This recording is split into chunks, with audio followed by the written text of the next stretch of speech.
morning mga langga. It's 4 o'clock in the morning. Nakaligo na tayo kasi nag-aayos para makapagsimba ng first mass.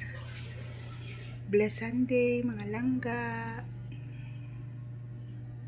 Galing na ako sa market mga langga. Hindi na ako nag-video kasi sobrang daming tao, masikip.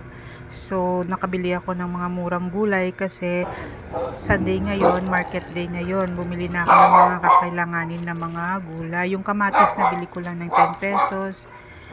Yung squash, 20 pesos. Yung saging, 30 pesos. Yung mga dahon ng saluyot ay 20 pesos. 10 pesos yung okra. So, mas mura talaga pag araw ng linggo. Yung sili ko na mahaba, bagong pitas talaga, 20 pesos lang bili ko nun. Ay, pagdating ng bahay, syempre gutom na. For lunch na pala ito yung niluluto ko. Yung mga natitirang chicken flakes galing sa chicken adobo ay ginawa ko siyang chicken sisig. So, tinanggalan ko lang siya ng mga buto.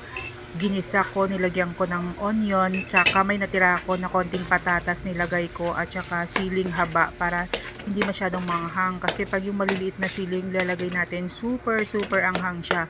Kaya yung green na sili lang yung nilagay natin, maraming sibuyas, and of course sa final touch lalagyan natin siya ng mayonnaise para kuhang-kuha talaga yung atake ng sisig. Pero chicken ito mga langga, hindi siya pork. Iwas-iwas muna tayo sa pork ngayon kasi sobrang init. So, ito na yung finished product. Ito na yung magiging ulam namin for lunch. Kaya mga langga, kain tayo!